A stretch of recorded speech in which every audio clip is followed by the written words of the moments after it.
दोस्तों, पुरी का जगन्नाथ धाम चारों धामों में से एक है, जहां भगवान अपने बड़े भाई बलभद्र और बहन सुभद्रा के साथ विराजते हैं। जगन्नाथ मंदिर विष्णु जी के 8वें अवतार श्री कृष्ण को समर्पित है। पुराणों में इसे धरती का वैकुंठ भी कहा जाता है। दोस्तों, आपको बता दें, वैकुंठ वो स्थान है जहां विष्णु जी रहते हैं। दोस्तों, आपने कई बार सुना ही होगा पुरी में स्थित जगन्नाथ मंदिर के बारे में, और यहाँ पर हर साल आयोजित की जाने वाली रथ यात्रा की तो बात ही निराली है, जिसका हिस्सा बनने के लिए देश विदेश से लाखों लोग आते हैं और इस रथ यात्रा का हिस्सा बन मोक्ष प्राप्त करते हैं। लेकिन दोस्तों, क्या आप इस मंदिर के पौराणिक इतिहास और इसकी स्थापना के बारे में जानते हैं? यदि नहीं तो इस वीडियो को अवश्य देखिएगा, और यदि आप जानते हैं तो हम आशा करते हैं इसे एक बार फिर से सुनकर आपका मन अवश्य ही आनंद की अनुभूति करेगा। नमस्कार दोस्तों, स्वागत है आपका हमारे चैनल इंडिया बेस्ट मोटिवेशन में, जहां हम अपने देवी देवताओं से संबंधित महत्वपूर्ण कहानियां साझा करते हैं, जो हमारे जीवन में सकारात्मक बदलाव लाने में हमारी मदद करती हैं। दोस्तों, बहुत समय पहले की बात है। एक राज्य हुआ करता था जिसका नाम था मालवा। मालवा के राजा का नाम था इंद्रद्युम्न। उनके पिता का नाम था भरत और माता का सुमति। राजा इंद्रद्युम्न भगवान विष्णु के बहुत बड़े भक्त थे। वो अक्सर सोचते थे कि किस प्रकार से उन्हें भगवान के दर्शन हो जाए तो उनका जीवन सफल हो जाएगा। एक दिन राजा इंद्रद्युम्न के राज्य में एक ज्ञानी ऋषि पहुंचे और राजा से पूछते हैं, हे राजा इंद्रद्युम्न, सुना है आप विष्णु जी के बहुत बड़े भक्त हैं। क्या आप उड़ीसा में पूजे जाने वाले विष्णु जी के रूप नीलमाधव के बारे में जानते हैं? राजा इंद्रद्युम्न ने कहा, मैं तो इस विषय के बारे में कुछ नहीं जानता। और वो ऋषि से कहते हैं, आप तो जानते ही हैं कि मैं एक विष्णु भक्त हूँ। कृपया आप ही मुझे इसके बारे में बताएं, जिससे मैं भी अपने आराध्य के इस रूप की पूजा भी कर सकूं। ऋषि ने राजा को बताया कि वह भी इसके बारे में नहीं जानते, और वो इसलिए राजा के पास आए थे, परंतु अब उन्हें अपनी खोज जारी रखनी होगी।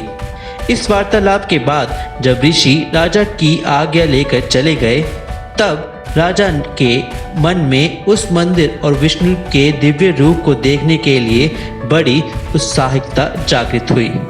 इसलिए उन्होंने अपने मुख्य पुजारी के भाई विद्यापति को विष्णु के दिव्य रूप नीलमाधव के बारे में पता लगाने को कहा।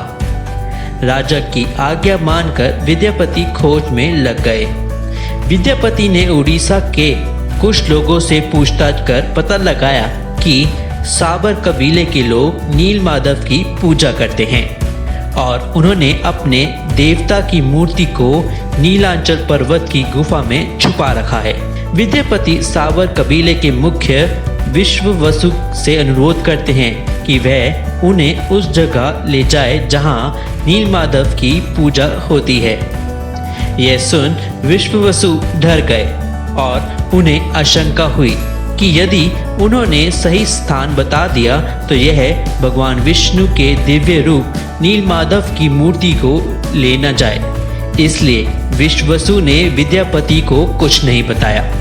यह सुन विद्यापति उस वक्त वहां से चले गए, परंतु उन्होंने मन में ठान लिया था कि वो नीलमाधव के दिव्य स्थान के बारे में जानकर ही रहेंगे। कुछ समय बाद विद्यापति जान गए थे कि नीलमाधव के भक्त कोई और नहीं बल्कि स्वयं विश्ववसु हैं, परंतु विश्ववसु अपने फैसले पर अड़े रहे और उन्होंने नीलमाधव के बारे में नहीं बताया। विश्ववसु की एक बेटी भी थी। कुछ समय बाद विद्यापति विश्ववसु की पुत्री से प्रेम करने लगे और उन्होंने शादी भी कर ली थी। एक दिन विद्यापति ने अपनी पत्नी से अपने पिता को उन्हें नीलमाधव के दर्शन करने के लिए इजाज़त मांगने को कहा।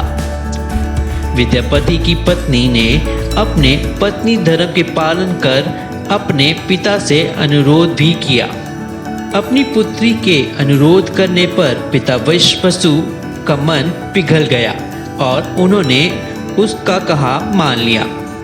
परंतु विश्ववसु ने एक शर्त भी रखी कि विद्यापति को उस जगह आंखों में पट्टी बांधकर ही ले जाया जाएगा। विद्यापति ने यह शर्त स्वीकार कर ली। अगले दिन जब विद्यापति को नीलमाधव के दर्शन के लिए ले जाया गया, तब उनकी आंखों पर पट्टी बांधकर ले जाया जा रहा था। तब विद्यापति ने बड़ी ही चालाकी से रास्ते भर छोटे छोटे कंकड़ नीलमाधव की तरफ ले जा रहे रास्ते पर गिरा दिए। नीलमाधव के दर्शन कर विद्यापति अत्यंत ही प्रसन्न हुए और अगले दिन जैसा कि उन्होंने रास्ते में कंकड़ गिरा रखे थे, उनकी मदद से वह उस गुफा में फिर से पहुंच गए। विद्यापति ने अपनी सूझबूझ से गुफा के अंदर से नीलमाधव की मूर्ति को चुरा लिया और उसे ले जाकर अपने राजा को दे दी। यह देख विश्ववसु बहुत ही दुखी हुए कि उसके भगवान उसे छोड़कर चले गए। अपने भक्त को दुखी देख भगवान गुफा में लौट आए और वहीं दूसरी ओर विष्णु जी ने राजा इंद्रद्युम्न को दर्शन दिए और उन्हें कहा कि वह अवश्य उनके पास लौट आएंगे, परंतु उनके लिए एक मंदिर की रचना करनी होगी। राजा ने मंदिर तो बनवा दिया था, परंतु विष्णु जी ने राजा को दर्शन देकर बताया कि वो उड़ीसा के समुद्र में बह रही पेड़ की बड़ी लकड़ी से उनकी मूर्ति बनवाए। राजा ने अपने सैनिकों से उस लकड़ी को लेकर आने को कहा। सैनिकों ने लकड़ी तो ढूंढ ली थी, परंतु वह उस लकड़ी को उठा नहीं पाए क्योंकि वह लकड़ी बहुत ही भारी थी। राजा नारायण जी की इस लीला को समझ गए थे और उन्होंने उस लकड़ी को उठाने के लिए विश्ववसु को बुलाया। विश्ववसु ने बड़ी ही आसानी से उस लकड़ी को उठा लिया। उसके बाद राजा ने अपने कारीगरों से मूर्ति बनाने को कहा, परंतु राजा के कारीगर उस लकड़ी में एक भी छेनी लगा नहीं पा रहे थे। तभी वहां विश्वकर्मा जी एक बूढ़े कारीगर का रूप धारण कर राजा के समक्ष पहुंचे और उन्हें बताया कि नीलमाधव की मूर्ति वह बना देंगे, परंतु उन्होंने एक शर्त रखी कि वह 21 दिन में मूर्ति बना देंगे, लेकिन उस समय कोई भी उन्हें नहीं देखेगा और ना ही कोई उस जगह आने की कोशिश करेगा।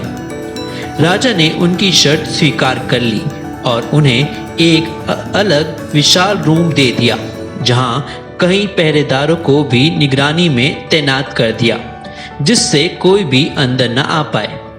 15 दिन तक उस कमरे के अंदर से कारीगर के काम करने की आवाज आती रही, परंतु एक दिन राजा की पत्नी गुड़ीचा खुद को नहीं रोक पाई और मंदिर के दरवाजे के पास जाकर घूमती रही।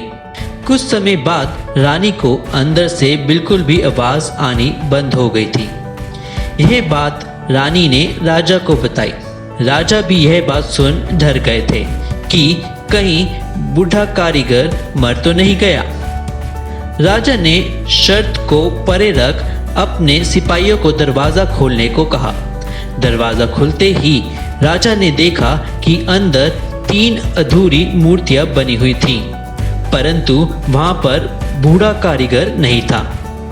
भगवान नीलमाधव के और उनके भाई के छोटे छोटे हाथ बने थे, परंतु उनकी टांगे नहीं बनी थी और बहन सुभद्रा के ना ही हाथ और ना ही पैर बने थे।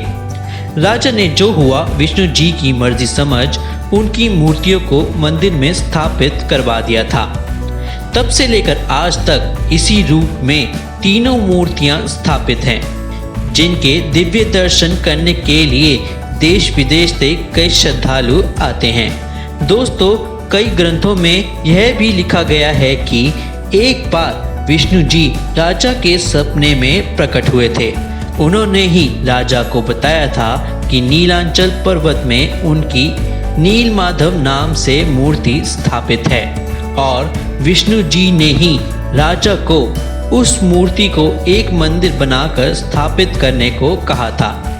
राजा ने अपने सिपाहियों को नीलांचल पर्वत की खोज के लिए भेजा था और वहां से मूर्तियां लाकर एक विशाल मंदिर बनवाकर उनमें स्थापित किया, जिसे आज हम सब जगन्नाथ के नाम से जानते हैं।